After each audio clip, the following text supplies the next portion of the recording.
mursalin wa ala alihi washabihi ajmain. Alhamdulillah, ya Allah, hari ini kami berjumpa kembali kepada ibu-ibu yang hebat di Desa Lawasri ini desa aku paling baru bersama anak-anak juga, dan tentunya kepada kepala perpustakaan Masjid Ain Maksud kakakku Kak Seroja dan segenap jajarannya.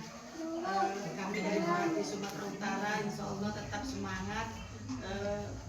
Kalau bahasanya membina bukan seperti hebat kalilah kita, tapi paling tidak ada upaya dari Merapi Sumatera Utara untuk bagaimana bisa memakmurkan masjid melalui perpustakaan.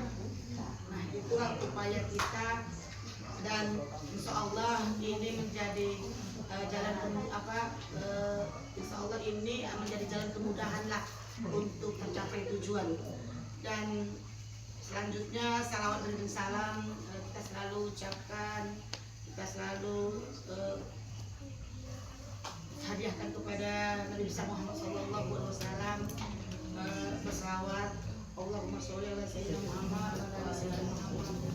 Bapak-bapak, ada bapak-bapaknya ya, abang-abang, ibu-ibu sekalian,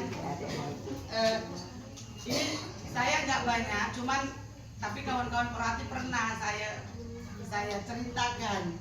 Jadi cerita tentang halo sayang ibu, cerita tentang ayam dan burung elang.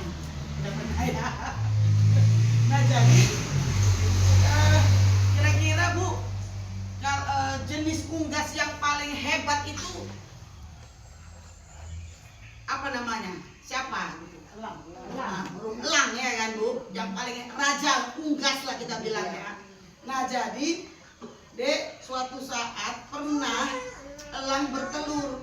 Rupanya telurnya jatuh telurnya masuk ke kandang ayam yang ayamnya sedang bertelur. Nah, pada saat itu sudah waktu menetas telurnya. Menetas pula lah elang tadi, anak elang. Nah, yang diasuh oleh induk ayam. Ya. Nah, jadi sudah mulai besar lah. Sudah mulai besar, bermain-main. Suatu seketika anak elang tadi melihat, hebat kali dia. Kok bisa terbang ke sana? Kau nggak usah mimpi, kata induk ayam tadi. Itu memang hebat dia, raja unggas, raja kita, elang. Katanya, kau tuh cuma ayam, nggak bisa kau bisa terbang ke atas. Oke gitu ya Mak? Iyalah, yaudah, akhirnya tiap hari seperti itu. Dan suatu saat kemudian si elang tadi yang di atas, ya, karena memang kenapa dibilang raja unggas?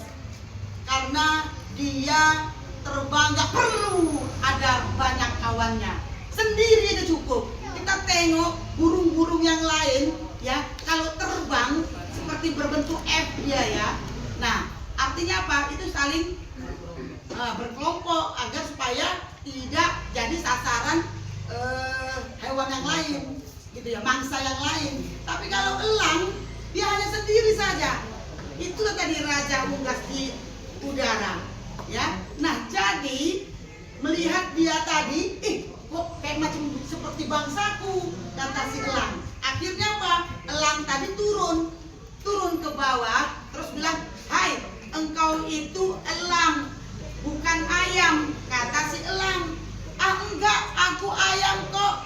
Nah, seperti itu. Bukan, kamu itu elang sama seperti aku. Sekarang kau mau menjadi raja atau seperti orang biasa? Seperti itulah pertanyaan si elang. Aku mau jadi kamu karena kau bisa terbang bebas, kata anak elang tadi. Ayo, diambil anak elang tadi. Tahu nggak? Bukan, kalau kita ya belajar itu kan dari yang kecil-kecil, tapi elang tidak.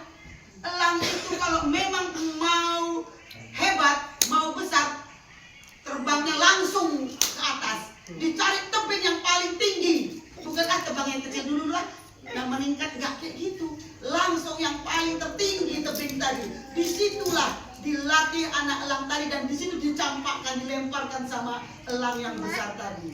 Dan akhirnya apa? Elang tadi ternyata baru sadar kalau dia ternyata bisa terbang seperti elang, karena memang dia elang. Nah, itulah anak-anak ibu, kita bisa dapat pelajaran dari cerita ayam dan elang tadi. Artinya apa? Mau jadi apa kita nanti ibu, anak kita ke depan, itu bermula dari kita sendiri. Mindset kita harus kita persiapkan. Oh, anakku nanti mau jadi orang hebat. Jadi bagaimana cara orang hebat? Kita tengok saja dari buku-buku yang di sini, cerita orang-orang hebat. Tidak perlu kita buat acara atau berpikir keras untuk mencari orang menjadi orang hebat. Nggak perlu. Kita contoh saja orang-orang hebat di Indonesia ini, di dunia ini. Cukup kita tengok saja apa yang dilakukannya, maka insya Allah kita juga jadi orang hebat. Begitulah ibu-ibu sekalian. Itulah fungsi kenapa Porhati Sumatera Utara hari ini memindahkan buku-buku yang dari perpustakaan itu ke masjid. Dan dalam hal ini kita tes namanya ya, artinya tidak mau kita banyak sekali kita buat, satu dulu di Lawseri ini Kak Roja. Mudah-mudahan administrasinya yang sebagai perpustakaan bisa terpenuhi ya Kak Roja ya, agar nanti ada dapat bantuan buku-buku juga dari perpustakaan nasional. Dan anak-anak ibu, ayo baca buku. Ilmunya kalau dapat dari HP nggak ada, cuma ngabisi duit aja, beli paket, habis duit mama. Tapi ilmu itu datang dari buku sayang.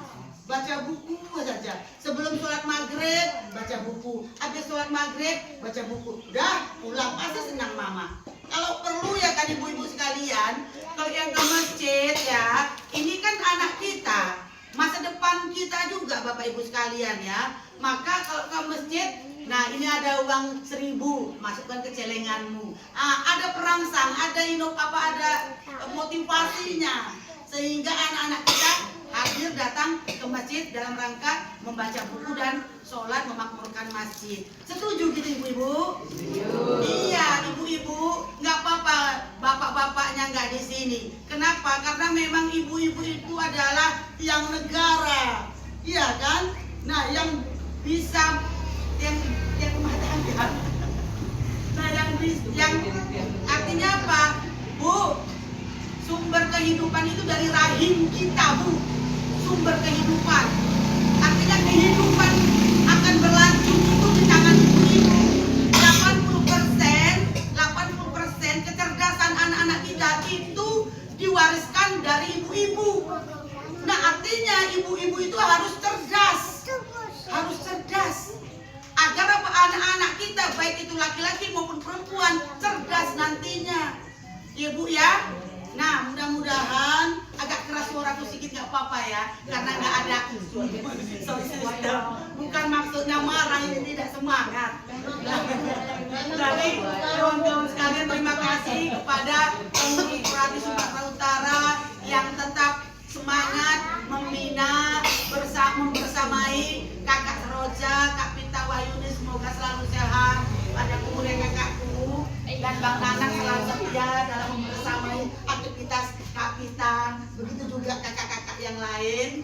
Dan semoga Bu, ayo kita komitmen perpustakaan kita ini berkembang, bertumbuh dan berkembang.